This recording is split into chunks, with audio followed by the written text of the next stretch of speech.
एक बड़ा ही धनवान आदमी एक गांव में रहता था। जैसे कि ज्यादातर पैसे वालों को होता है, इस धनवान सेठ को भी अपने पैसों का घमंड था। वह जिस गांव में रहता था वहां पर ज्यादातर लोग किसान थे। इन सभी किसानों के पास जितनी जमीन थी उससे कई गुना ज्यादा जमीन इस सेठ के पास थी। कई गरीब किसान तो इसके लिए इसके खेतों में काम करते थे। इसी गांव में मोहन नाम का एक बड़ा ही मेहनती और सच्चा किसान रहा करता था। मोहन का परिवार थोड़ा बड़ा था। उसके परिवार में उसके बूढ़े माँ बाप, पत्नी और 3 बच्चे थे जो अभी काफी छोटे थे। मोहन के पास ज्यादा जमीन नहीं थी, लेकिन जितनी भी थी उसमें वह बड़ी मेहनत करता और अपने परिवार का पेट पालने लायक अनाज उगा लेता था। बाकी के किसान भी यह देखकर हैरान रह जाते कि कोई कैसे इतनी सी जमीन में इतना ज्यादा फसल उगा सकता है। एक वर्ष उस गांव में काफी ज्यादा बारिश हुई, जिसके चलते कई किसानों की फसलें बर्बाद हो गई, जिनमें से एक मोहन भी था।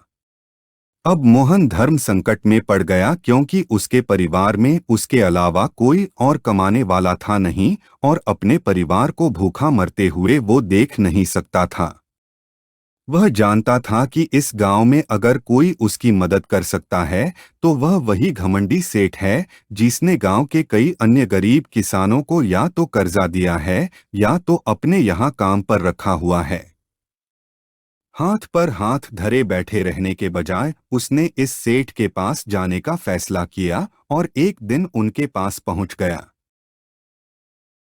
सेठ के पास पहुंचकर मोहन बोला, सेठ जी, आपकी बहुत मेहरबानी होगी अगर आप मुझे थोड़ा सा कर्जा दे दे, जिससे मैं अपने खेतों में फिर से कोई फसल उगा सकूं, या फिर आप मुझे अपने यहाँ नौकरी दे दे ताकि मेरे परिवार को 2 वक्त का खाना मिल सके।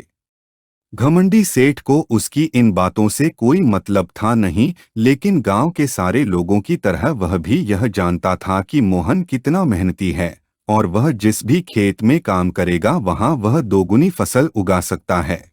सेठ ने सोचा, अगर मैं इसे पैसे उधार देता हूं तो शायद यह इस स्थिति में नहीं है कि मुझे वापस लौटा सके, लेकिन अगर मैं इसे अपने खेतों में काम करवाता हूं तो मुझे जरूर दुगना फायदा होगा। सेठ मोहन से बोला, देख भाई, पैसा तो मैं तुझे दूंगा नहीं और मेरे पास अभी खेतों में काम करने के लिए कई किसान पहले से मौजूद है, लेकिन तुझ पर तरस खाकर मैं तुझे अपने खेतों में नौकरी देता हूँ, पर मैं तुझे इसके लिए ज्यादा पैसे नहीं दूंगा। बाकी किसानों को मैं 300 देता हूँ, मैं तुझे 200 ही दे पाऊंगा। मरता क्या न करता। मोहन ने सेठ की शर्त मान ली और उसी दिन से सेठ के खेतों में काम करना शुरू कर दिया। 2 महीनों तक नियमित वो सेठ के खेतों में जाकर कड़ी मेहनत करता और देखते ही देखते 4 महीने का काम उसने अपनी मेहनत से 2 महीनों में ही खत्म कर दिया। सेठ उसके काम से काफी खुश था, लेकिन वह कभी उसको यह जताता नहीं था।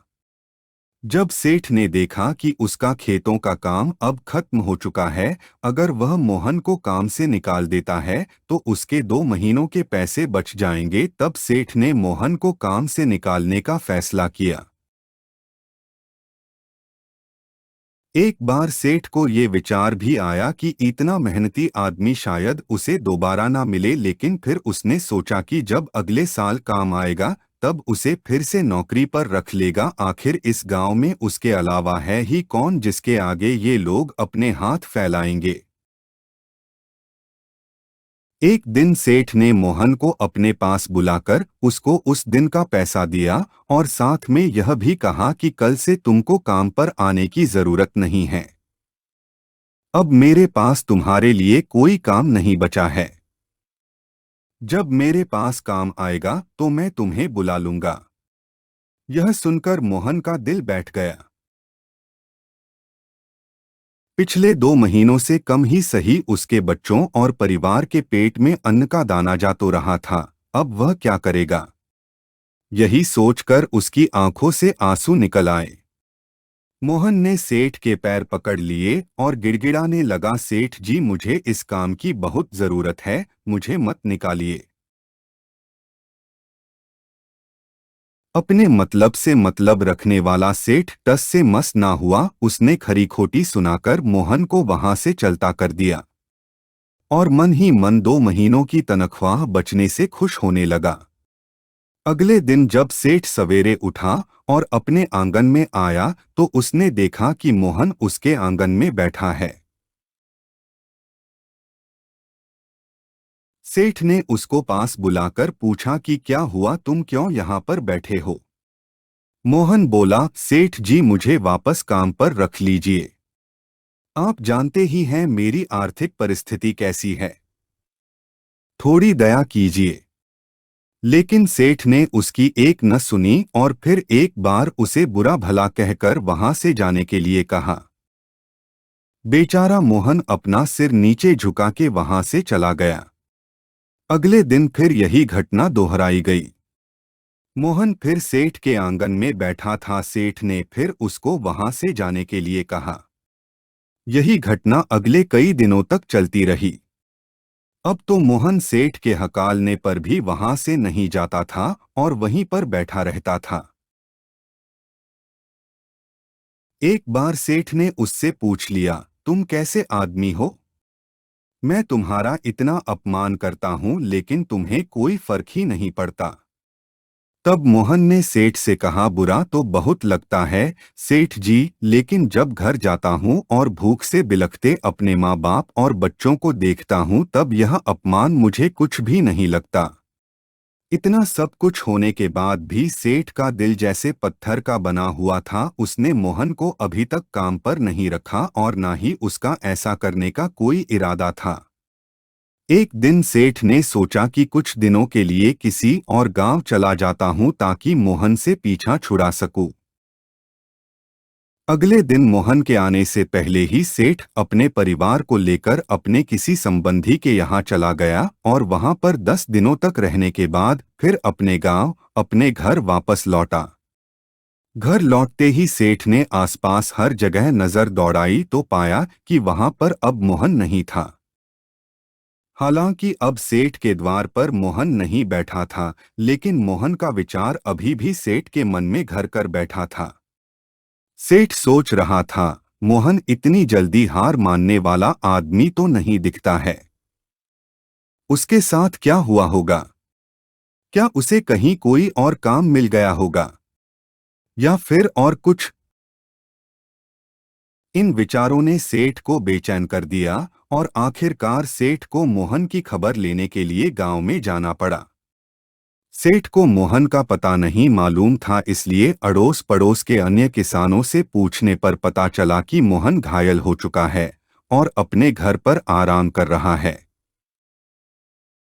सेठ ने जब उसके घायल होने का कारण लोगों से पूछा तो सेठ को पता चला कि जब सेठ अपना घर छोड़कर किसी और गांव में गया था तब बंद घर देखकर कुछ चोर उसके यहाँ चोरी करने आए थे, जिनको रोकने की कोशिश करते हुए हाथापाई में मोहन चोटिल हो गया था। यह सब जानने के बाद सेठ का पत्थर का दिल भी अब मोम की तरह पिघल गया। सेठ को अपने किए पर पछतावा होने लगा। सेठ ने अपने आप को याद दिलाया कि कैसे उसने एक शरीफ और सच्चे आदमी को ज्यादा काम करवा कर भी उसको पूरा पैसा नहीं दिया और जिसको गले से लगाना चाहिए था उसे ठोकर मार कर भगाता रहा। सेठ मोहन का घर का पता पूछकर उसके घर पहुंचा तो देखा कि मोहन की घर की हालत बहुत खराब है। उसका परिवार भूख से बेहाल है और वह खुद अपने हाथ पैर पर चोट के साथ एक खाट में पड़ा हुआ है। यह दृश्य देखकर सेठ की आंखों से आंसू बह निकले। सेठ ने मोहन के पास जाकर उससे सच्चे दिल से माफी मांगी। उसको उसकी मेहनत के पैसे दिए, उसका इलाज करवाया और उसको हमेशा के लिए अपने यहाँ काम पर रख लिया। दोस्तों, इस खूबसूरत कहानी से हमें कई पाठ सीखने के लिए मिलते हैं। कहानी से सीखने लायक पाठ। पहला पाठ, अगर भगवान ने हमें दूसरों से बेहतर जिंदगी दी है तो हमें उसका फायदा नहीं उठाना चाहिए और हो सके तो जरूरतमंदों की जिंदगी में भी सुधार करने की कोशिश करनी चाहिए। दूसरा पाठ, कठिन से कठिन समय में ईमानदारी और सच्चाई का साथ कभी नहीं छोड़ना चाहिए। हाँ, यह मार्ग बड़ा कठिन है, लेकिन इसकी मंजिल तक आदमी जरूर पहुंचता है और उसका फल भी अच्छा ही मिलता है। तीसरा पाठ, जब तक हम अपने बारे में सोचना बंद नहीं करते तब तक हम दूसरे के बारे में सोच नहीं सकते और उसका दर्द नहीं समझ सकते। किसी ने खूब कहा है, खुद के लिए जिया तो क्या जिया, दूसरों के लिए जीना ही जिंदगी है।